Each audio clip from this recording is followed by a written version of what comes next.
La vida muchas veces se esconde en los gestos pequeños, en las decisiones que parecen triviales, pero cambian el rumbo entero de una historia. Aquel día, ella no sabía que una taza de café caliente y una sonrisa sincera la llevarían al borde del abismo. Y también a la cima de una redención inesperada. Nadie estaba grabando cuando ocurrió. No hubo música épica de fondo ni aplausos. Solo un instante cotidiano, en un restaurante cualquiera, con una mujer que llevaba las cicatrices de muchas batallas que no eran suyas. Una mujer que no esperaba que 4 hombres con pasado militar cambiaran su vida para siempre. Ella había trabajado en ese lugar por más de 5 años. Era una de esas meseras que conocen a los clientes por su nombre, que se anticipan a lo que van a pedir, que preguntan por los nietos, por el trabajo, por el resultado del último partido del equipo local. Tenía algo que no se aprende en una capacitación: humanidad. Su vida no había sido sencilla. Era madre soltera, con 2 hijos adolescentes y una renta que apretaba como un puño en el pecho cada fin de mes, pero jamás dejaba que sus problemas empañaran el brillo de sus ojos o su trato amable. Esa mañana, cuando entró al restaurante con el delantal colgado al hombro y los zapatos gastados, no imaginó que un hombre en la esquina cambiaría el rumbo de su historia. Era un anciano. Llevaba una gorra descolorida, con la insignia de los marines bordada al frente. Su rostro era una mezcla de dureza y melancolía, y su ropa, aunque limpia, tenía el aire de alguien que vive con poco. Se sentó en la mesa más alejada, junto a la ventana, y pidió solo una taza de café. Ella lo atendió como a cualquier otro, pero notó que el hombre miraba el menú con una mezcla de deseo y resignación. No hacía falta ser adivina. El hombre tenía hambre. Así que esperó a que el jefe se distrajera y le preparó un desayuno sencillo: huevos, pan tostado y un poco de fruta. No era mucho, pero era algo. Cuando se lo llevó, el anciano la miró con ojos que decían más que cualquier palabra. No dijo gracias, pero lo dijo todo. Ella se encogió de hombros y sonrió, como si no fuera gran cosa, como si dar fuera algo común, como si la empatía fuera parte del menú. Pero alguien más también lo vio. Alguien que no compartía su sensibilidad. Alguien que solo entendía de normas, de reglas frías escritas en un manual de operaciones. Su supervisor. En menos de una hora fue llamada a la parte trasera del restaurante. El tono fue seco, directo. No podemos permitir esto. No es tu restaurante. Has roto el protocolo. Lo lamento, pero estás despedida. Así, sin más. Ni una advertencia, ni un gracias por los años de trabajo, ni una pizca de comprensión, solo el vacío seco de una decisión injusta. Ella salió con las manos temblorosas, el delantal enredado en los dedos y una tristeza que pesaba más que cualquier bandeja. Lo que no sabía es que no estaba sola. En una mesa cercana, 4 hombres la habían visto. 4 exmarines. Hombres que habían servido en conflictos al otro lado del mundo, que sabían lo que era la lealtad, la hermandad, el sacrificio. Hombres que reconocieron en ella ese mismo espíritu de servicio. Cuando se dieron cuenta de lo que había pasado, uno de ellos, el más joven, se levantó sin decir palabra y salió tras ella. La encontró en el estacionamiento, con los ojos rojos y la mirada perdida. Le preguntó si estaba bien. Ella intentó fingir una sonrisa. Estoy bien, no te preocupes. Pero no lo estaba. Él le preguntó qué había pasado y ella se lo contó sin drama, sin exagerar, sin buscar lástima. Solo dijo la verdad. Él regresó al restaurante, habló con los otros 3 y entre todos tomaron una decisión. Volvieron a entrar y pidieron hablar con el gerente. No estaban molestos, no levantaron la voz, pero sí hablaron con claridad. Lo que usted ha hecho hoy es una injusticia. Nosotros vimos todo. Esa mujer no solo es una excelente empleada, es una buena persona. Y usted la ha echado por hacer lo correcto. Créame que no vamos a quedarnos callados. El gerente intentó justificarse, pero las palabras se le enredaban en la garganta. Los clientes comenzaban a escuchar. El rumor se extendía. Una clienta grabó parte del momento y lo subió a redes sociales. El video se viralizó en menos de 24 horas. La historia conmovió a miles. El rostro de la mesera se convirtió en símbolo de empatía y humanidad. y los 4 marines en héroes modernos que defendían la decencia en tiempos donde escasea. Lo que ocurrió después fue inesperado incluso para ellos. Una campaña comenzó en línea para ayudar a la mesera. En 3 días habían recaudado más de $40,000. Le ofrecieron empleo en otro restaurante, esta vez como encargada. Varios medios la entrevistaron, pero más allá del dinero, más allá de los likes y las entrevistas, lo que más la conmovió fue una carta. Venía del veterano al que ayudó aquel día. En ella, con letra temblorosa, decía: Gracias por recordarme que aún hay gente buena. Usted me salvó más de lo que yo merecía. Y así, de un simple gesto, nació una cadena de actos que mostró lo mejor de la humanidad.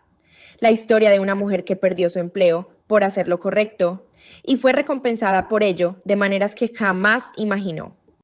Los días siguientes no fueron fáciles, aunque desde fuera pareciera que todo mejoraba. Dicen que cuando algo bueno sucede de pronto, uno empieza a sospechar. Y ella lo sentía así.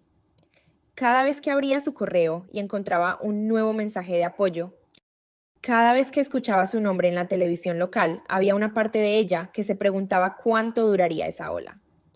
Porque una cosa era perder el empleo y otra, muy distinta, era asimilar que ahora miles de personas sabían su historia. Las entrevistas la cansaban más de lo que imaginaba.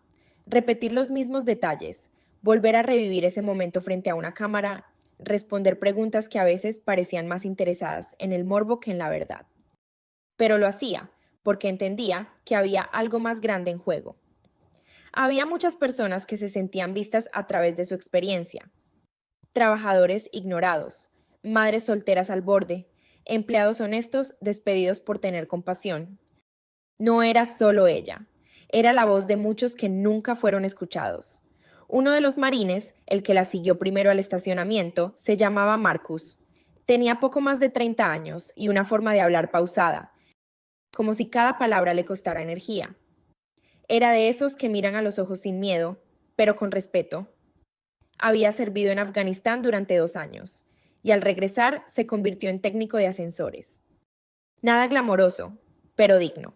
Le confesó una tarde que lo que más le había afectado de la guerra no fueron las bombas, ni el desierto, ni siquiera los compañeros que perdió, sino la sensación de que, al volver, ya nadie lo necesitaba. Lo que hiciste ese día, le dijo a ella, fue recordarme que todavía existen personas que hacen lo correcto, aunque nadie las mire, y eso vale más que cualquier medalla. La escuchaba en silencio. Ella no se consideraba valiente. No se veía como alguien especial, solo le pareció injusto que un hombre con esa mirada solitaria pasara hambre. Pero Marcus no hablaba de gestos grandes, hablaba de principios, de humanidad, de esas cosas que no se enseñan, pero se sienten. Y eso la hizo llorar. Fue él quien la ayudó a elegir entre todas las ofertas de trabajo que comenzaron a llegar. Algunos restaurantes solo querían su nombre para atraer clientes, otros le prometían mucho, pero no ofrecían estabilidad.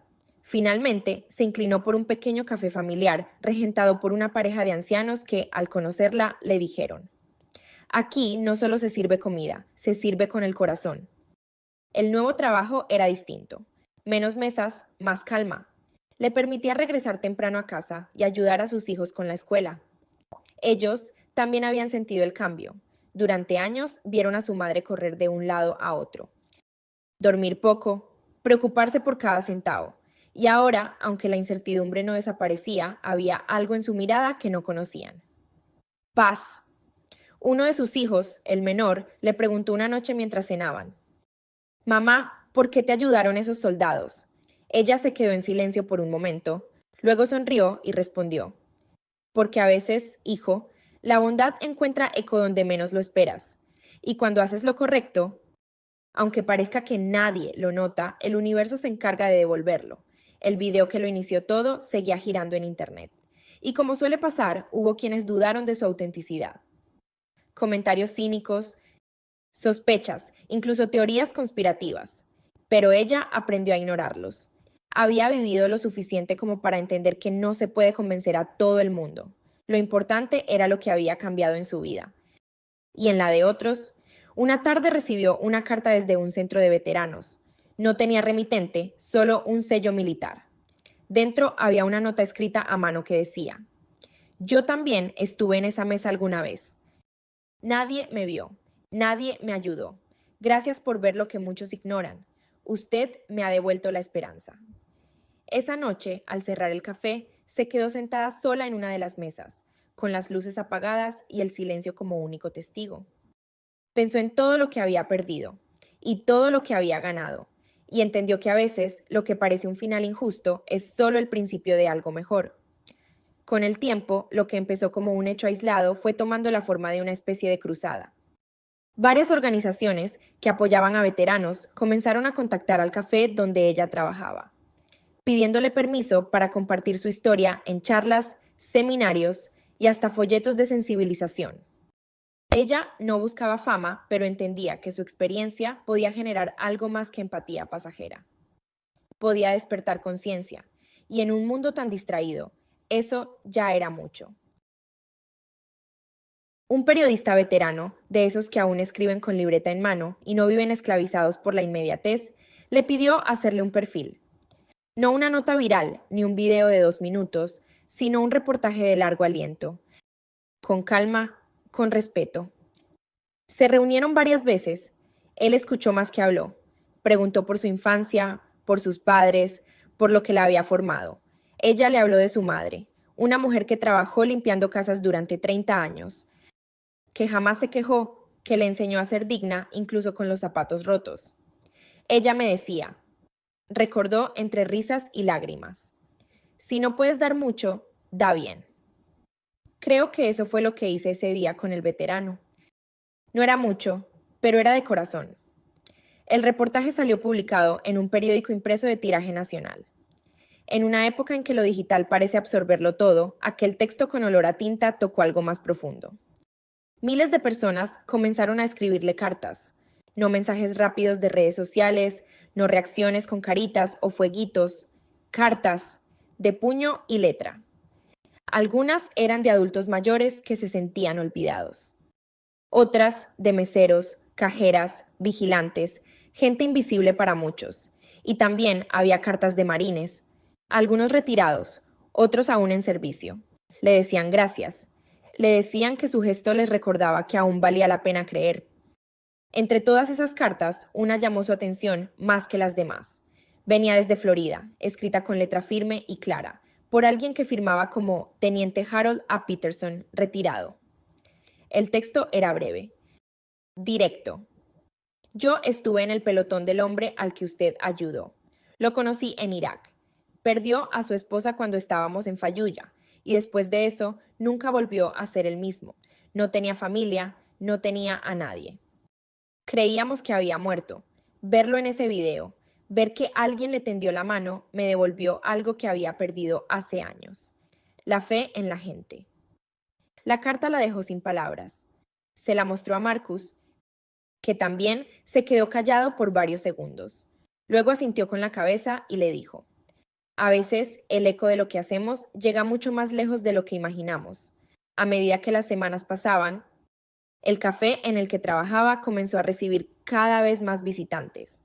Algunos solo querían conocerla, otros dejaban mensajes escritos en servilletas, algunos se sentaban en silencio, la observaban de lejos y se marchaban sin decir nada. Pero todos, de una forma u otra, llevaban en sí la carga de haber sido tocados por su historia. Ella no dejaba que todo eso la cambiara. Seguía sirviendo café con una sonrisa. Seguía limpiando mesas. Seguía escuchando a los clientes hablar de sus vidas como si fueran viejos amigos, pero sí había algo diferente en su mirada. Ya no había tanto cansancio, había luz, había propósito. Ya no trabajaba solo por necesidad. Ahora lo hacía también con sentido, y entonces ocurrió lo inesperado. Una mañana, mientras acomodaba las mesas, entró un hombre vestido con uniforme militar. No era joven. Tenía la piel curtida, el paso firme, el gesto serio. Llevaba una pequeña caja en la mano. Se acercó al mostrador y preguntó por ella. Cuando se encontraron frente a frente, él no sonrió. Solo abrió la caja y le entregó una medalla. No es una condecoración oficial, le dijo, pero es la que nosotros, los veteranos que conocieron su historia, Decidimos entregarle, porque en un país donde a veces nos sentimos olvidados, usted nos recordó que aún hay personas que ven, que aún hay calor en los gestos simples, que aún hay dignidad. Esta medalla es de nosotros para usted. Ella la tomó con manos temblorosas. No sabía qué decir. No era el tipo de mujer que esperaba reconocimientos, pero aquel objeto, sencillo y brillante, pesaba más que cualquier trofeo. No por el material, sino por lo que representaba. Era un símbolo de algo que nunca buscó, pero que ahora llevaba con orgullo. Respeto. Aquella misma tarde, uno de los marines que la habían defendido en el restaurante, no Marcus, sino un hombre de voz ronca llamado Jake, regresó al café con una noticia que cambiaría todo. Hemos estado hablando con algunos contactos, le dijo, y queremos ayudarte a abrir tu propio local.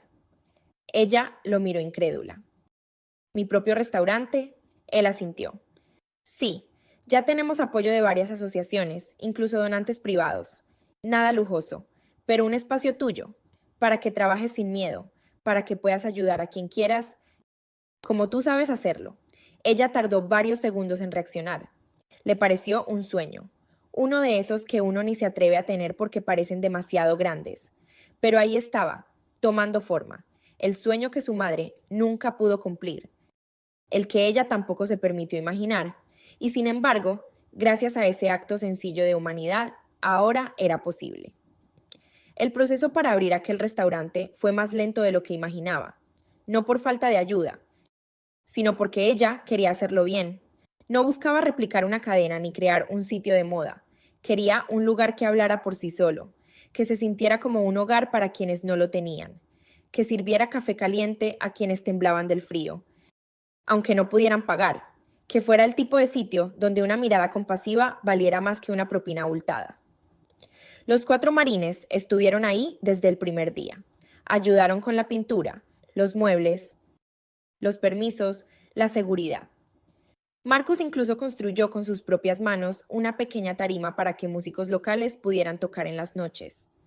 Jake se encargó del letrero. Era de madera rústica, tallado a mano. Solo decía, la mesa de todos. Ella lloró al verlo por primera vez.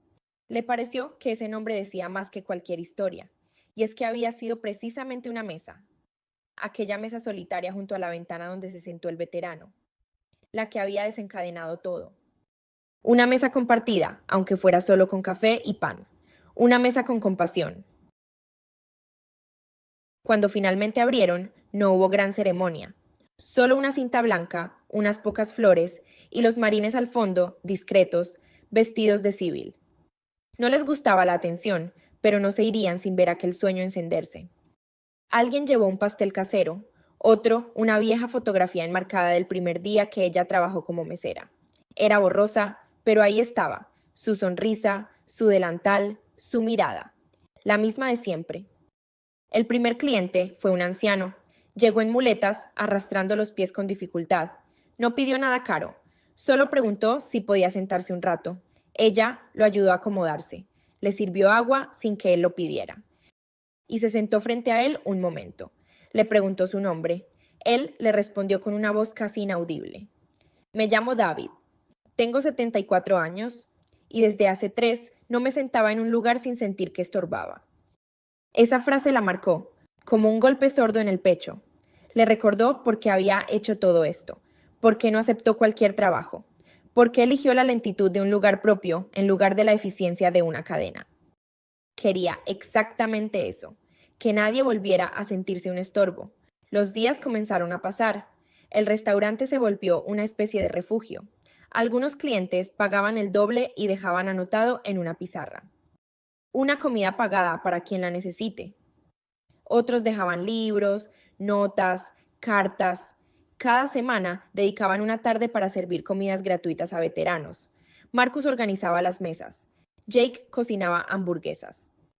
Todo fluía. Pero no todo fue fácil. Hubo semanas duras, días en que no entraba casi nadie. Llovía fuerte o simplemente no había ambiente. Las cuentas apretaban, las facturas de luz, de gas, los proveedores. A veces ella se encerraba en la bodega y lloraba en silencio. No por arrepentimiento, sino por agotamiento, por miedo a fallar, a no estar a la altura de lo que otros esperaban. Una noche, cuando el local ya estaba cerrado, recibió la visita de una mujer. Era joven, tal vez de veintitantos, con un bebé en brazos y los ojos enrojecidos. Le pidió perdón por llegar tarde, pero explicó que venía de muy lejos. Había leído su historia en un periódico y algo en su interior le dijo que tenía que ir. Se había quedado sin casa, sin apoyo, sin nada. Ella la dejó entrar, le calentó leche para el bebé y preparó una sopa con lo poco que quedaba del día. No preguntó demasiado, no juzgó, solo escuchó. Cuando la joven terminó de comer, le dijo: Nadie me trataba como usted desde que murió mi madre. Y eso bastó. Esa frase valía más que 100 reseñas en línea o premios de gastronomía. Ella le ofreció un pequeño cuarto al fondo del local, junto a la bodega. No era cómodo, pero era cálido. La joven aceptó con lágrimas en los ojos. Desde entonces comenzaron a llegar más personas como ella. No era un albergue, pero había compasión. No era un refugio oficial, pero siempre había sopa caliente.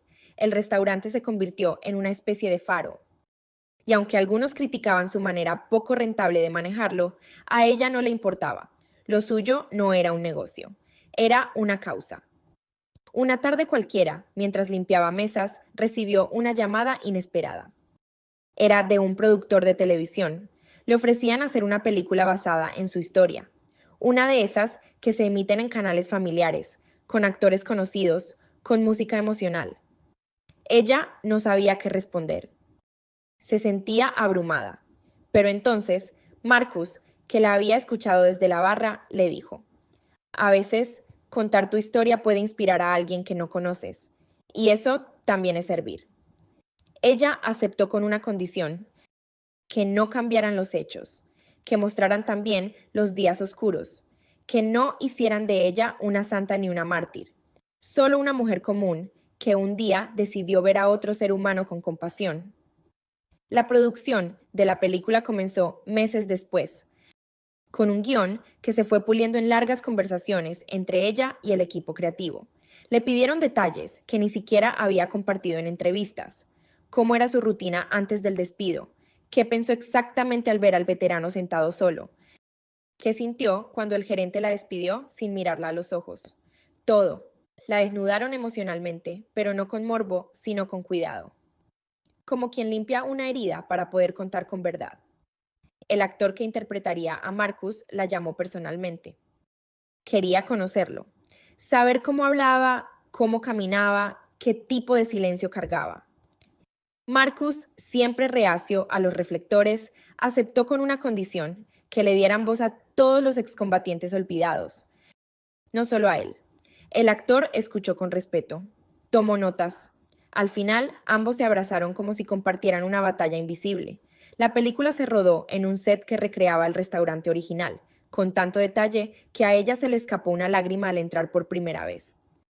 Estaban ahí los mismos cuadros, el mismo tipo de mesa junto a la ventana, hasta la pizarra donde los clientes pagaban comidas por adelantado. Era como revivir todo, solo que esta vez con focos, cámaras y personas repitiendo palabras que alguna vez fueron suyas. La joven madre que vivía en el cuarto trasero también fue invitada a participar en el proceso. Ya no era tan joven. Habían pasado varios meses y su bebé comenzaba a dar pasos. Había comenzado a trabajar en el mismo restaurante como ayudante de cocina. No tenía experiencia, pero tenía hambre de estabilidad, y eso bastaba.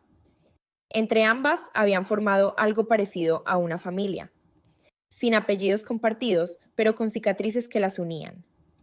La película se estrenó en una pequeña sala, sin alfombra roja, sin flashes, pero con emoción verdadera. Fueron los marines, fueron sus hijos, fue el anciano que solía sentarse en la misma mesa todos los jueves. También fue David, el primero en entrar al restaurante. Se sentó en la misma fila, con su gorra en la mano, y cuando terminó la proyección, se acercó a ella y dijo: Ahora ya no solo me ven, también me entienden, y eso bastó para justificar todo. Pero la historia no termina en una película, porque a veces, cuando el foco se apaga, la vida real vuelve a reclamar su lugar. Un día, mientras preparaba la cuenta de un cliente, sintió un leve dolor en el pecho. No lo dijo. No quería preocupar. Solo se tomó un vaso de agua, respiró hondo y siguió trabajando. Esa noche, en casa, el dolor regresó. Era diferente. No era punzante, pero era constante, como un zumbido interno que no se iba. Sus hijos la llevaron al hospital, donde le hicieron varios estudios. El diagnóstico no era grave, pero sí, claro, debía reducir el estrés, dormir más, comer mejor, delegar tareas, descansar, algo que para ella era casi impensable. ¿Cómo descansar cuando otros dependían de su esfuerzo? Pero entendió que también tenía que cuidarse para seguir cuidando. Así que, por primera vez, aceptó tomarse unos días. No fue fácil. Dejó el restaurante en manos de Marcus, Jake, la joven madre y dos nuevos empleados que se habían sumado al proyecto. Todos la despidieron ese día con abrazos, promesas de que no la defraudarían y una nota escrita a mano pegada en la puerta del restaurante. Volvemos en una semana con la misma calidez de siempre, porque incluso las almas fuertes necesitan reposo. Durante esos días, caminó por parques que nunca había pisado, durmió siestas que creía imposibles, leyó libros que tenía guardados desde hacía años. Sus hijos la acompañaban, le cocinaban, la cuidaban. Y en esas pausas encontró algo que había perdido sin notarlo, la ternura hacia sí misma. Había dado tanto que se había olvidado de darse. Cuando volvió al restaurante, la recibieron con aplausos y flores. Una clienta habitual, con los ojos llenos de emoción, le dijo: "Este lugar sin usted es como un abrazo sin brazos". Ella se rió, agradeció y siguió adelante. Pero ya no igual. Había aprendido a respirar, a pausar, a delegar. En los meses que siguieron, la mesa de todos se consolidó como algo más que un restaurante. Era punto de encuentro, refugio para veteranos, sala de lectura para niños, espacio de conciertos acústicos. Alguien propuso incluso convertirlo en fundación. Ella lo pensó, no por ambición, sino por responsabilidad. Así fue como nació el programa Sirviendo con Dignidad, un proyecto que ofrecía formación a personas en situación vulnerable para que pudieran trabajar en cocina, atención al cliente, administración. Marcus y Jake enseñaban talleres de liderazgo. La joven madre daba clases de cocina sencilla. Y ella, como siempre, lideraba desde el ejemplo. Las historias seguían llegando. Un joven que había vivido en la calle se convirtió en barista y ahora soñaba con abrir su propio local. Una mujer de la tercera edad, que no salía de su casa desde hacía años, ahora era encargada de contar cuentos los domingos a los niños. Un exconvicto que había perdido todo encontró una nueva oportunidad entre los fogones. Una periodista escribió: "Este restaurante es lo más parecido a un milagro cotidiano". Ella no se consideraba milagro de nada, solo una mujer que un día no pudo mirar hacia otro lado. Una tarde, justo después de cerrar, sonó el timbre de la entrada. Ella pensó que sería algún cliente rezagado o un proveedor que se había confundido de horario. Al abrir, encontró a un hombre mayor, delgado, con las manos temblorosas y la piel reseca. Traía consigo una pequeña mochila y una carta arrugada en la mano. No dijo mucho, solo preguntó si ese era el restaurante donde ayudaban sin preguntar demasiado. Ella le respondió con una sonrisa cansada, pero auténtica. "Aquí ayudamos como podemos. Pase". Le preparó un té con jengibre y lo sentó en la misma mesa de siempre, aquella que daba a la ventana. El hombre sacó la carta y se la entregó. Era del veterano que ella había ayudado aquella vez, el que detonó todo. La letra era irregular y algunas frases parecían estar escritas con esfuerzo, como si la tinta se resistiera a salir. Decía así: "No sé si recuerdas mi cara, yo sí recuerdo la tuya. La tengo grabada, como se graban los gritos del campo de batalla, pero tú no gritaste, tú sonreíste. Y eso, para alguien que estuvo rodeado de disparos, es más poderoso que cualquier tratamiento. Gracias, no por el desayuno, gracias por no mirar hacia otro lado. Eso me salvó más que los doctores". Ella sintió que el aire se le cortaba. No sabía si reír o llorar. A veces el pasado regresaba en formas tan inesperadas que parecía un sueño. El hombre que trajo la carta era su hermano. Él le explicó que el veterano había muerto hacía pocas semanas, tranquilo, en un hogar para excombatientes. Había pedido, justo antes de morir, que esa carta llegara a sus manos. Pasaron horas conversando. El hermano le contó detalles que ella no conocía. Cómo había sido la vida del veterano, las cosas que cargaba, los demonios que nunca se fueron. Ella escuchó en silencio, como quien acompaña a un alma que aún necesita cerrar un círculo. Al final, se abrazaron. El hombre se marchó con una bolsa de comida caliente y la promesa de que regresaría pronto. Aquel día, ella no durmió. Se quedó sentada en el restaurante, con la carta en las manos y los ojos clavados en el reflejo de la ventana. Pensó en cómo todo había comenzado. Un plato de comida, un acto casi automático. ¿Cuántas veces más habría pasado por alto a alguien que necesitaba ser visto? ¿Cuántas veces otros lo habrían hecho? Al día siguiente, reunió a todo el equipo. Les habló con la voz pausada y el corazón al borde. Quiero que sepan que lo que hacemos aquí va más allá de servir mesas. Estamos sosteniendo almas rotas, aunque no se note. Cada persona que entra por esa puerta es una historia a punto de derrumbarse o de salvarse. Desde entonces implementaron una nueva costumbre. Cada día, al cerrar, todos se reunían alrededor de la mesa central y compartían una historia de alguien que atendieron ese día. Podía ser un detalle mínimo, una mirada agradecida, una frase extraña, un silencio incómodo. Lo importante era recordar que estaban ahí para algo más grande que una propina. Una noche, una de las nuevas empleadas, una joven de apenas 18 años, contó algo que dejó a todos en silencio. Dijo que una señora mayor había ido a comer sola. Pidió una sopa y se quedó en silencio todo el tiempo. Antes de irse, le dejó una nota en la servilleta. Hoy era mi cumpleaños. Todos mis hijos olvidaron llamarme. Gracias por tratarme como si yo importara. Ese tipo de cosas eran pan de cada día en ese lugar. No siempre había cámaras, no siempre había testigos, pero siempre había alguien que necesitaba ser visto. El proyecto, Sirviendo con Dignidad, creció más de lo esperado. Empezaron a recibir invitaciones para hablar en universidades, foros de liderazgo, congresos de asistencia social. A veces iba ella sola. Otras veces la acompañaban Marcus o la joven madre. Cada vez que hablaban, no repetían un guión, solo contaban lo vivido. Eso bastaba para que la audiencia llorara, aplaudiera o simplemente pensara. Una vez, en una universidad del norte, un joven se le acercó con los ojos rojos y le dijo: Mi padre es veterano, nunca habla de lo que vivió, pero cuando le conté su historia, por primera vez en años, lloró y me abrazó. Ese fue uno de esos momentos que quedan grabados como tatuajes invisibles, porque ella ya había entendido que su historia no le pertenecía del todo. Era de muchos, era de todos los que se sentían ignorados, despedidos, invisibles, rotos. Era un espejo en el que otros podían verse y reconocerse con dignidad. Con el tiempo comenzaron a llegar propuestas de expansión, franquicias, cadenas, inversionistas.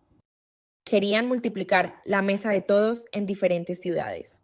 Ella lo pensó mucho. Le atraía la idea de llegar a más gente, pero le aterraba que el alma del proyecto se perdiera entre oficinas y contratos.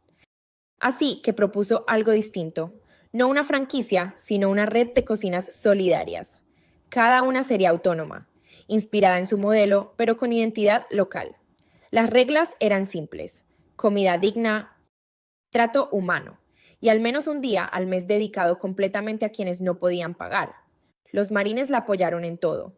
Jake diseñó el protocolo. Marcus gestionó las capacitaciones. La joven madre ya se había convertido en una organizadora nata.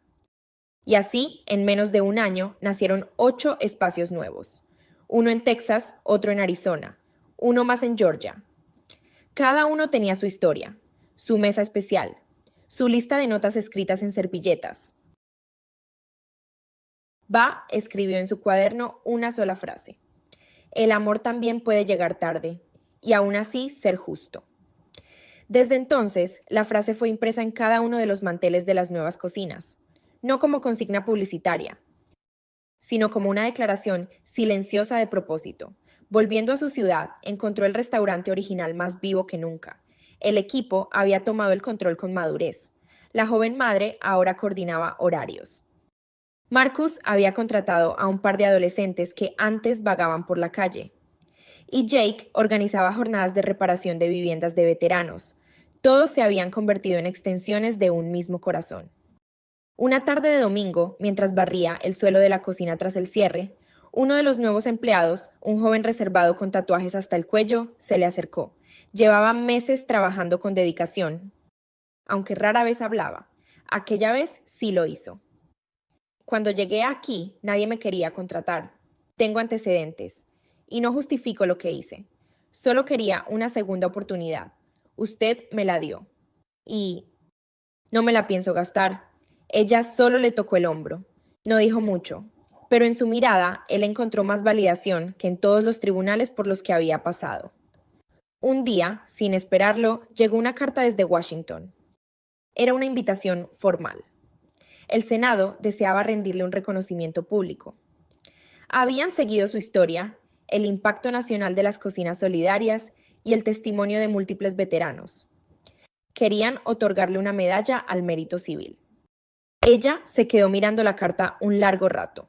La dobló con cuidado, la guardó en una caja de zapatos junto a las otras cartas y salió a servir café como cada mañana.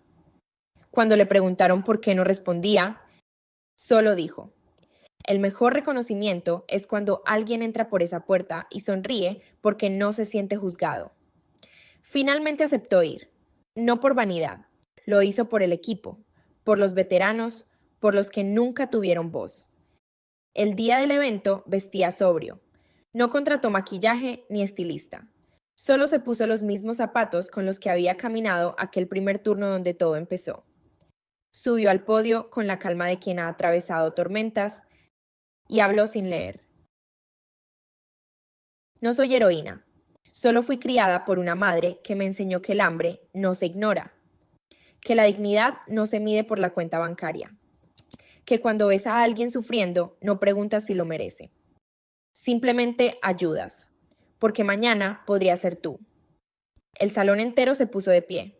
Algunos senadores lloraban, otros aplaudían sin vergüenza. Las cámaras captaron el momento, pero lo que no pudieron capturar fue la emoción real, la que flota entre palabras y se instala en el alma. Al regresar al restaurante, la esperaba todo el equipo. Habían colgado una tela blanca con letras grandes que decía: orgullosos de ti, pero más de lo que nos enseñaste a hacer. Había comida casera, risas, abrazos y en medio de todo una carta enmarcada del veterano, colocada sobre la repisa principal. Ahí estaría por siempre. Una semana después, Marcus propuso una idea que, de entrada, parecía loca: crear una escuela. No una grande, no formal, algo modesto, un centro de formación para jóvenes en riesgo, donde aprendieran oficios de hospitalidad, pero también empatía, ética, servicio. Ella lo pensó, lo meditó y dijo que sí. La llamaron Escuela del Pan Compartido. Comenzó en una bodega remodelada detrás del restaurante. Los profesores eran los mismos trabajadores del lugar. Cada quien enseñaba lo que sabía: cómo hacer café, cómo escuchar a un cliente que llega triste, cómo limpiar una mesa con respeto, cómo identificar el dolor en la mirada de alguien. El plan no era formar expertos, sino buenos seres humanos con herramientas reales. El primer grupo fue pequeño, 10 jóvenes entre 15 y 20 años. Algunos eran huérfanos, otros expandilleros. Todos tenían algo en común: alguien les había cerrado una puerta antes, pero allí se abría una nueva. Uno de los chicos, apenas con 16 años, al terminar el primer módulo, escribió un mensaje en la pizarra del aula. Pensé que no servía para nada. Ahora sirvo café. Y sirvo para algo. Esa frase se convirtió en el lema de la escuela. Poco a poco, la escuela comenzó a resonar más allá del vecindario.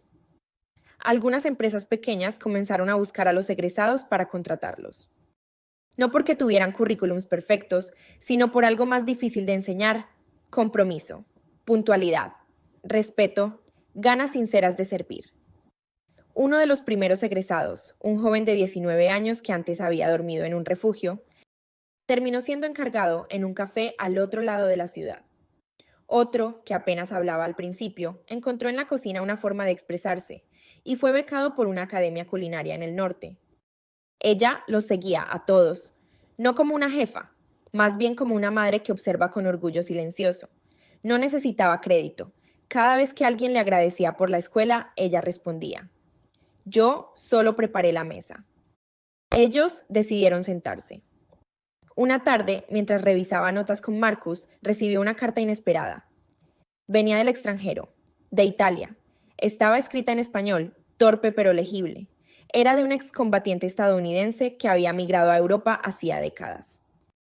Había leído su historia en un blog traducido por una voluntaria. En la carta decía: me cuesta creer que algo tan simple como un desayuno, ofrecido sin interés, pudiera encender tanto. Lo he compartido con todos mis compañeros. Aquí también hay muchos que sienten que ya no valen nada. Gracias por devolvernos una pequeña chispa. La carta fue colgada en la entrada del restaurante junto a una bandera bordada por los propios veteranos que frecuentaban el lugar. Ya no era solo un restaurante, ni una escuela, ni una fundación. Era, como le gustaba decir a Marcus, un mapa de lo posible. No todo era perfecto, nunca lo fue. A veces había conflictos internos, días con muy poca venta, tensiones inevitables. Pero ya nadie se rendía. Se habían formado como una red, una familia de almas rotas que se sostenían entre sí, y eso, a ojos de ella, valía más que cualquier balance financiero. Un invierno especialmente duro trajo nuevos retos. La calefacción falló, uno de los proveedores dejó de surtir y una de las empleadas más queridas enfermó. Durante esas semanas, ella volvió a sentir el peso en la espalda, pero algo había cambiado. Ya no llevaba sola esa carga. Marcus organizó turnos especiales. Jake activó contactos para conseguir mantas y comida caliente donada. Los estudiantes de la escuela salieron a la calle con termos de sopa para repartir. No esperaban que llegara alguien a salvarlos. Se habían convertido, sin darse cuenta, en los salvadores de otros. Fue en medio de ese caos cuando ocurrió algo que la sacudió por completo. Una noche, una camioneta se estacionó frente al restaurante. Bajaron 4 hombres, uno de ellos con bastón. Se acercaron con cautela. Ella los reconoció de inmediato. Eran los otros 3 marines que aquel día se habían sentado con Marcus y defendido su gesto ante el gerente. No los había visto desde entonces. Se abrazaron con fuerza, como si hubieran estado en guerra y sobrevivido. Uno de ellos, un hombre alto de piel morena y voz ronca, le dijo: hemos seguido todo, aunque de lejos. Queríamos darte esto. Le entregó una caja. Dentro había una bandera militar doblada, una carta manuscrita y una insignia tallada en madera. La carta decía: en nombre de los que regresamos del frente y sentimos que nadie nos veía, en nombre de los que murieron sin que nadie los recordara, en nombre de quienes cargan heridas invisibles. Gracias por construir un lugar donde somos algo más que una historia rota. Ella lloró sin esconderse. No por tristeza, era algo más profundo, era gratitud, memoria, amor, vértigo. En ese momento entendió que todo lo hecho hasta ese punto, cada turno perdido, cada lágrima, cada noche de incertidumbre, había valido la pena. Una semana después, durante una jornada en la escuela, una niña pequeña, hija de una de las cocineras, se acercó con una pregunta que la dejó sin palabras. ¿Usted siempre fue buena? Ella se agachó, le tomó las manos pequeñas y respondió con la verdad. No, solo aprendí que, si vas a equivocarte, que sea por ser demasiado compasiva. La niña sintió como si lo hubiera entendido todo, y tal vez así fue. En el aniversario número 3 del restaurante organizaron una cena abierta, gratuita, en plena calle.